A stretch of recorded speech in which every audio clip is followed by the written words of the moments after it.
tonight. Lord, you touch him, heal him, Lord. We know prayers to be answered. We ask forgiveness of our sins. In Jesus' name we pray. Amen, amen, amen, amen. All right, come on in here. We're going to do a little break. We're going to do a little New Orleans Saints break. Hallelujah. Come on, it's just like a team. Come on, get in here. Grab a hand. Put a hand in the middle. Alabama Roll Tide, you know, those Spartans, you know, War Eagle, whatever the Mississippi one is. All right, look, we got to wake everybody up here. We're going to do Jesus on 3. Nice and loud. If we don't do it loud enough, we're going to do it again. I want to hear nice and loud and wake everybody up. Jesus on 3. 1, 2, 3. Jesus! Woo! Woo! Yeah! Y'all get some. Give it to God. Barbecue! Barbecue! Barbecue! Barbecue! Barbecue! Barbecue! That's what I'm talking about! Let's go barbecue! Jesus on 3. 1, 2, 3. Jesus! Woo! Yes! 1, 2, 3. Jesus! Woo! Jesus! Woo! Jesus!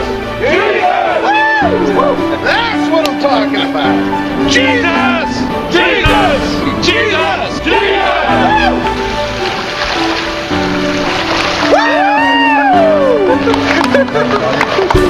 That's what I'm talking about. Great job. Thank y'all. Good luck. That's a good job.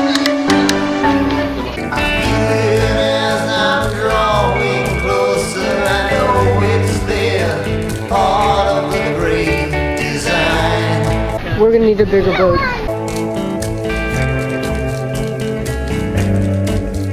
It's part of the great design.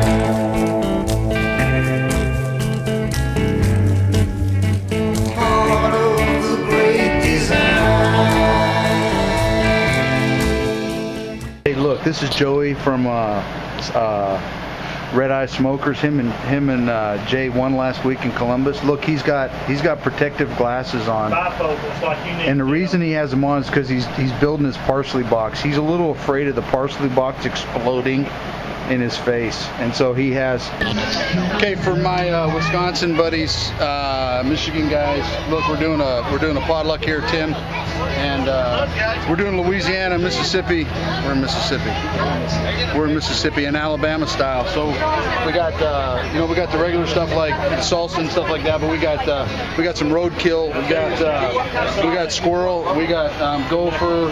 There's some raccoon, and but basically it's whatever. We had a deal here. We said, look, if you see something along the side of the road's dead, bring it. We're gonna cook it, see how we do. So this is roadkill buffet kind of potluck. That's how we do it in Louisiana, Mississippi, and Alabama. That's what I'm saying.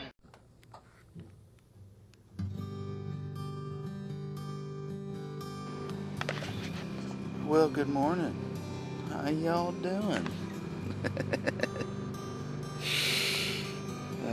It's Friday morning. The week after the Royal, a week ago I was at the American Royal with 618 teams, and this morning I'm waking up, having a cup of coffee, sitting outside in Hattiesburg, Mississippi.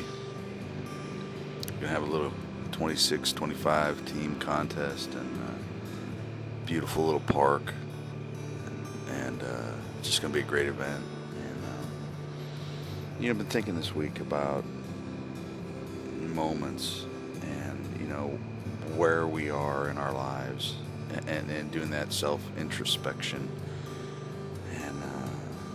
and not only where we are in our lives, but how did we get to this spot?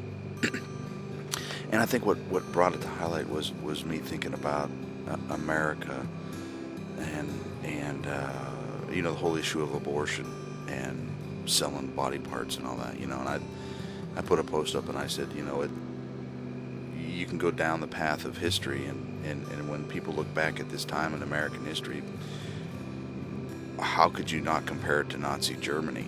The Nazis were trying to exterminate the Jews and killing them for absolutely no reason, and in America today, 3,000 American children are murdered every day, and their body parts are now we learn are being sold. So What's the horrific, barbaric difference between Nazi Germany and America?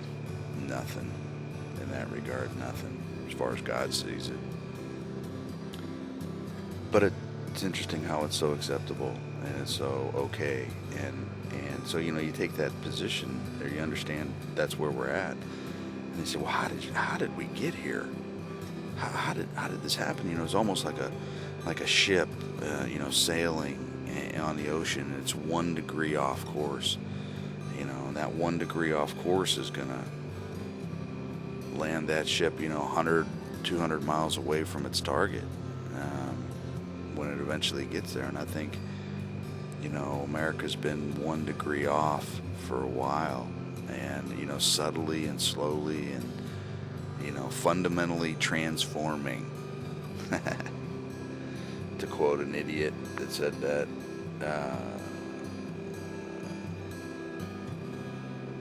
our lives and our society, and so that happens to our lives too. That happens to us as individuals.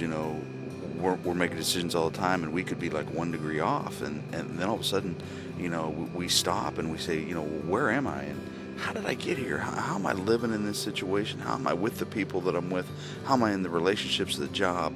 How's my, how are things with my kids, my wife, and you take an inventory of that, and you're like, how in the world did it get here? Did it just all of a sudden get very challenging and full of struggle, or, did it kind of evolve into that over time? And I know for myself, I've been in that place. I've been in that horrible, horrific relationship spot, and my life just spinning out of control. But it didn't just happen overnight. It was a sequence over time, and what was missing was the rudder.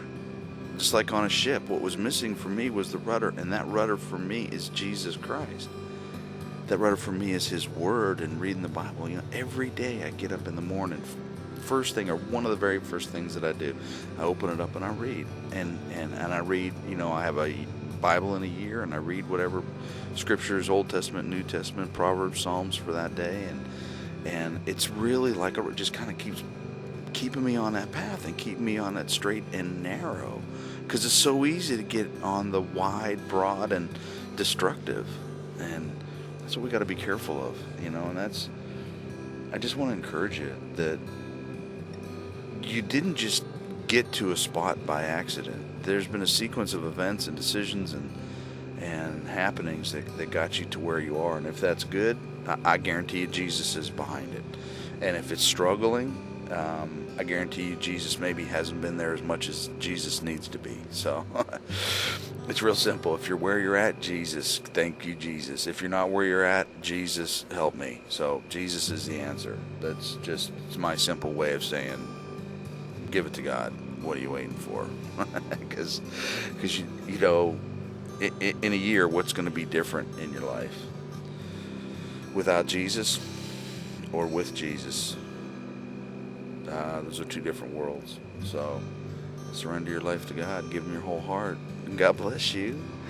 I'm going to do a little barbecue here in Hattiesburg, Mississippi, which for my Green Bay friends, by the way, is the home of who? Who? Brett Favre. God bless y'all. Love you. Take care. God bless you.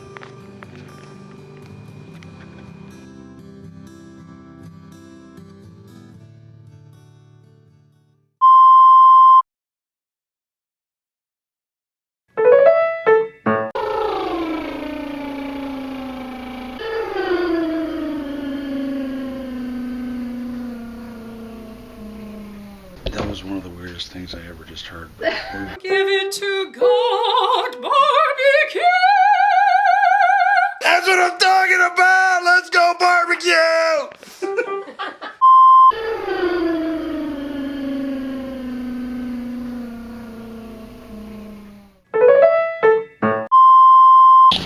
See, now the disadvantage of not having a trailer is that when you're doing all your magic, you're kind of standing out there in public. You see that? That's the way it is. Scott's got a crowd. Look at that. Like a celebrity chef. Look at that. What were you saying? I have been in a video. Yeah? Fun. So what do you want to, why do you want to be in the video? What, do you not love me anymore? I do love you. You know I love you all. You all the best in the whole world. You give me hope for the future of America. Oh, yeah. You do. Okay, that's it. That's all? Good luck. That's all you got? Good luck? Good luck. Yeah, well, you know, we're competing against your dad. Best we can hope for is second place. You know what I'm saying? There've been times you've called me lonely late at night, but I never answer 'cause I know it when you lie, still lie. I'll wait forever, I'll wait forever.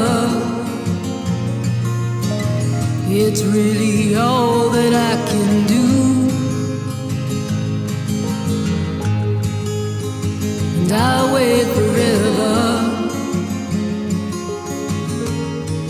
forever loving you.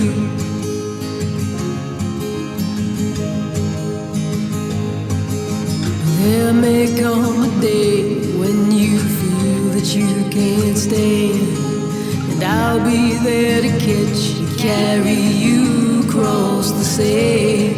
Oh, I'll wait forever, and I'll wait forever. It's really